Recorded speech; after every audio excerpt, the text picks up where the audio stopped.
Labor Law guest hotline, and we welcome in Quinn Priester, the Brewers right-hander. We're talking Brewers baseball here. Thanks to Mike Vasallo and the Media Relations Department for lining things up. Quinn, how are you?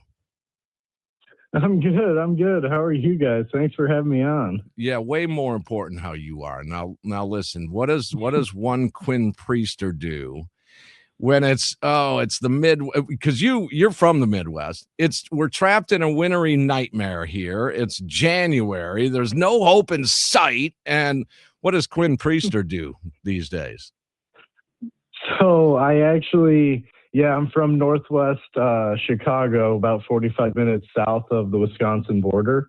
And I ended up getting out of there a couple of years ago. I actually live down in Tampa. It gives me a better chance to be outside, enjoy the off season, outside, and then also throwing and getting prepared for the season just feels a little bit easier when you can get outside and long toss and be able to work out. And it's just been a good move for us, and we like being down in the warmth. And like I said, I have escaped that brutal cold Midwest winter. I don't miss it. I miss the family that's up there. There's no doubt, but obviously now we get to stay connected a lot easier on the phone and FaceTimes and whatnot. So, it's been a pretty mild weathered winter, I'll be honest. Yeah. How's the off season going so far, Quinn, with whatever you might be doing, whether it's long toss, throwing a little bit? How's the arm feeling so far? And you starting to get that itch? I mean, you got a report in just about a month or so here. Yeah, a little less than a month for pitchers and catchers. So super excited, feeling great. Definitely, getting that itch. Like I was going to say, usually for me, it's right after Christmas. It starts to get to be that kind of lull in the winter where, you're kind of excited for the cold. And I know I'm in Florida, so that's not saying much. But we always go home to, my wife and I are both from the same area up there. So we always go home and try and get a white Christmas. So, you kind of get into that past December time where it's not as fun anymore, and I'm ready to play baseball. Yeah. So really excited, looking forward to report day. So you mentioned Northwest Chicago. You're from Cary, right? Cary, Illinois, is that it? Yes, sir. Okay. My ex-wife is from Wonder Lake. You ever do any stomping in Wonder Lake? I've heard of it. I'm sure I've been through it. But yeah, it's got to be around that area. It is. And all right. So what clicked for you, Quinn, man? As you may have heard there on hold, we're big Brewers fans. I grew up a Brewer fan in the 70s, so I've been through all of it. But something clicked for you, and what do we attribute that to? Because man, when you're a ground ball machine, and to have that type of defense behind you, you got to be just smiling ear to ear. But with Hookie and the staff, what really clicked? Because you turned into a big time pitcher, Quinn. Yeah, well, thank you. And I think it's a combination of everything that kind of makes the Brewers great. I think it's the defense that was behind me, being able to go onto the mound and chase the ground ball versus the swing and miss. I felt like that brought me into the zone a lot more. And I know, when things didn't go so well the first couple starts, a lot of that had to do with just not attacking the zone well enough. And then once I realized, holy cow, we got a great defense with Joey, Bryce, Perk, Churio, Sal. You can name everybody in that infield. Durbin, Siegs, William behind the plate. Like you can literally name everybody in our lineup. It's like, holy cow, let's get the ball in play. Let's try and pitch 7 innings every time. And so I felt like that, was definitely the philosophy that, me, Hookie, Jim took into every game is we're not really going to chase a strikeout. We're just going to chase as many outs as we can get tonight. And certainly there were games where the strikeouts came, and then there were games, like you said, where it was, the majority of games, I should say, were more of, hey, let's get our ground balls.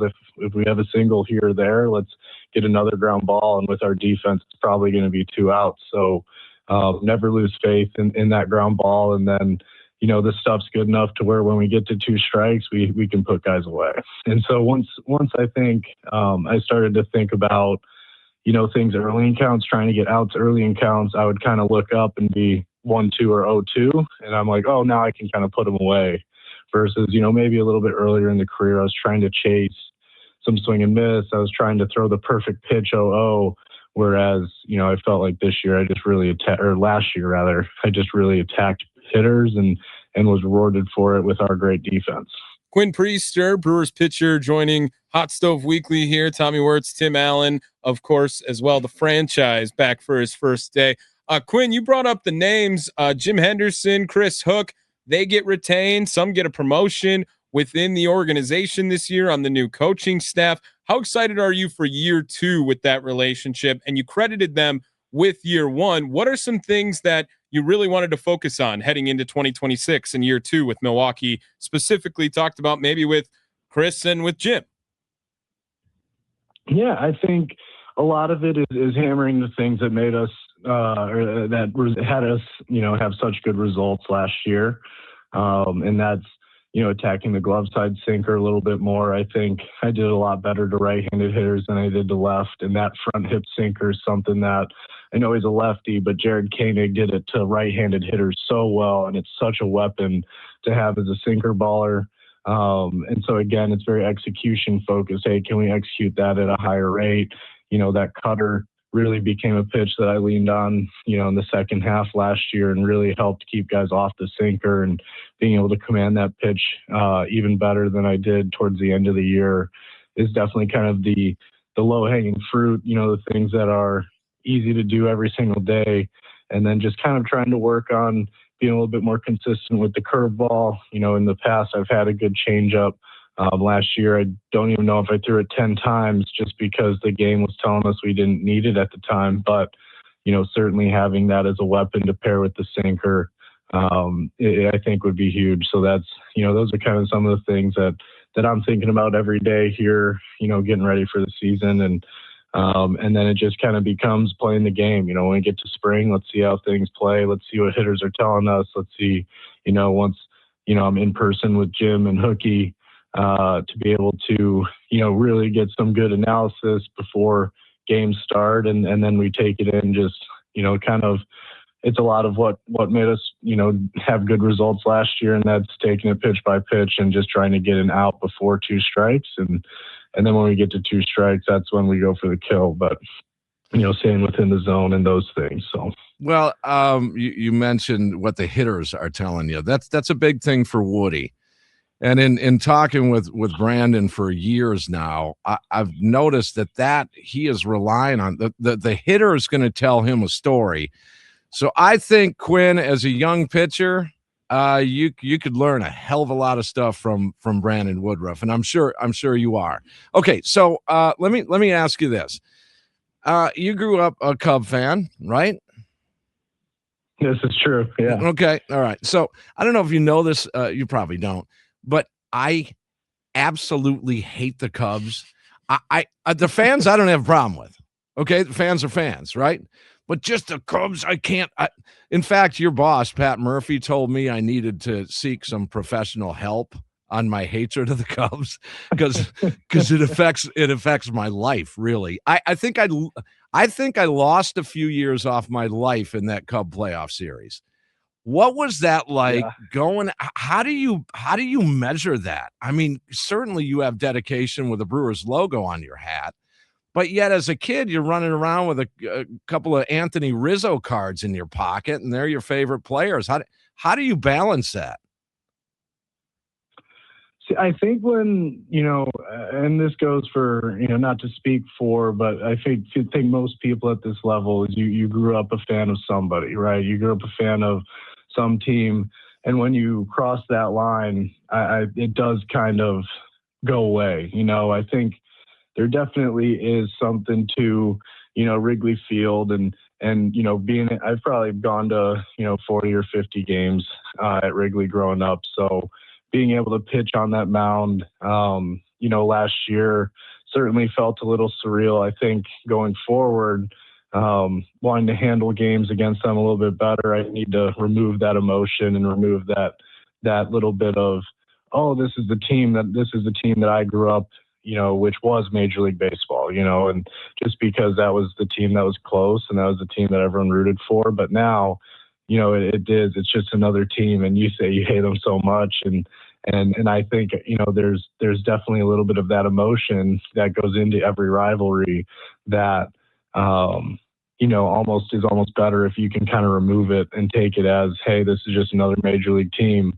who, if you take the logos off the jerseys, you can compare every one of those guys' lineups to somebody else in the league who is comparable, hot zones, who is comparable swing and miss to certain pitches, and I've dominated those guys. So it's for me, for me, it is definitely, you see the jersey, and that's just what I grew up, rooting for. But when you do step in between the lines, it's get the next out and keep going. So being able to manage that, I think, takes experience. I think it takes experience, or it takes, being a little bit oblivious to it.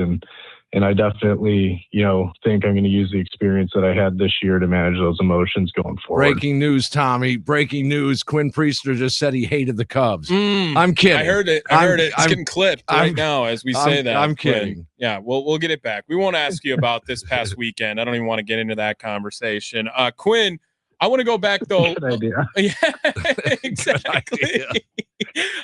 Quinn, I want you. Let's see if you can go down and just close your eyes and envision it. I want to know when that moment it felt like it clicked last year, and when did you think that what, this isn't just a game. Like, I might have figured out the game a little bit here. I mean, your numbers, by far, some of the best stuff you were putting out there was with this Brewers team. Compared, you had a stint with the organization already in this division, and you got moved on again, and you got moved on again, and I'm sure that's a frustrating, stressful time as well. So this, it felt like the odds could have been against you for it to click this year. But what is a moment or a conversation where you were just like, what, I might have a handle on this thing now here in Milwaukee?